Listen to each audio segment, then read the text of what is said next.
If they get hit with a Holt right now, it could be a little bit tough, but no. Rumor opts to hold on to that one for the time being. Linksa now.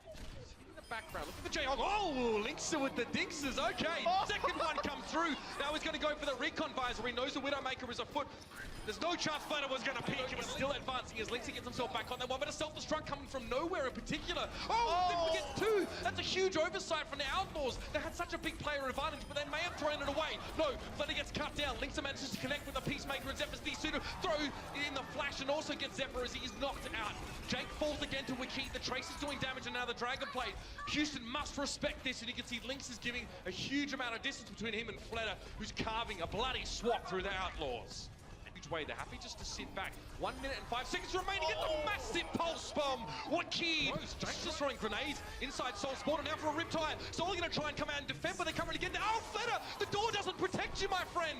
He gets blown up before he can even actually get out onto the map. That is brutal. Maybe getting inside the heads of Soul Dynasty now. Toby's taken down by a remote mine. That's Jake's second kill of the fight, and Jayhong attempting to come in here with a Transcendence. This will buy some time for Soul, but it might just be a stay of execution. Linksa flanking. Linksa takes down Flutter. No opportunity to build up any percentage. No hacks to be coming from the Sombra now. Linksa is close to a tactical visor, and Flutter's brought back to life, but Toby's taken down. They're losing one support as soon as the other one's getting res. Houston Outlaws, surely not. They're very close now. They've got almost one tick. Flutter goes down, and they've done it. Actually connects. See now how the play goes on. There's Flutter to find Mendo. That's the Farah down for the Houston Outlaws. And when they don't have Mendo in the sky, that's going to allow Flutter just put all that pressure now on a Clockwork, and then you have Munchkin there. Just be able to just negate the effects of the 76 as the kills are just piling on in favor of Soul. He's found one. It might be a bit of a duck hunt at this stage. For the second, and he finishes it off there with a barrage. He gets 2 for 1. Vanny's going to go down. Flutter trying to get away. He's going to collapse on top of Mover and get a third kill there. Huge performance here from Flutter. Obviously previously from Flash Lux, and he has been all over this one like moss on a rock, man. Jayhong pops Valkyrie here in overtime. Doesn't look like anybody. There'll be a chain hook there ready to catch him up. Flutter does connect one there, but he gets taken down by Clockwork on the high ground. So this tank setup, not really yielding results early on, but it is just early on. Zuma doesn't have a lot of charge, and now he's being pressured inside this very small room. Transcendence come in from Jayhong to keep Soul alive. They're all packed together, so there's a lot of value to be gained from using the AoE heals in this space. Zumba still topped up. Gonna push forward now, has about 40 energy, which is good to be going on with, but would like some more. Now getting battered down, baits out the shield damage, and he's up to 98 charge. This is where Desire is really gonna start to put some damage down. Getting pressured out, but his shield was removed. He was taken low, and Soul are being pushed back inside their spawn. Gonna be an Earth Shatter there from Miro, but everybody falling around him. Soul uses so many ults there, Mitch. Earth Shatter, you had a Valkyrie, you had a Transcendence there, and Houston pushes them.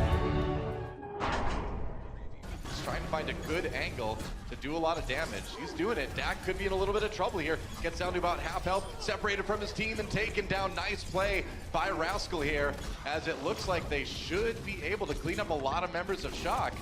Trying to get out the Baby Bay, but he's low now. Has to come back and get some healing from his Mercy. Yep. Without the healing there, Pulse Bomb gets 1 on the cart. Rascal will fall, but may not be enough. We'll see how much damage this Tac Visor could do. The answer is not very much, as Fury will shut it down. Now or never. Well, never mind. Mercy now. Dante does go down, and that is a huge problem. Not only do they lose that Pulse Bomb, but that's a 5v6 and Transcendence used out there. Oh, this push is falling apart. Ults used already. Dante brought back up again. Rascal firing from above. San Francisco needs to get in there, and they do. They take down Rascal. That's a start. Sleepy falls, though. Another support out of the way, and we're into overtime right now. Nevix on the point, waiting for his team to get there. Primal Rage for Visor already. Noose does fall, so that's no mercy right now for London Spitfire. The MP comes in, Hagopin got it just in time, and Birdring finds the kill onto Nomi with the Pulse Bomb. 1 tick taken by San Francisco Shock. Can they get any more? Maybe they can! The res is coming in, and they find the team fight. I think they may just have it here. Yeah, that looked like disaster. Pulse Bomb in the meantime. Not a great start for London Spitfire for this fight. There's a Transcendence from Hagopin, a little bit late though, to keep his tank up. Fissure is brought back to life though, so he's back in action again.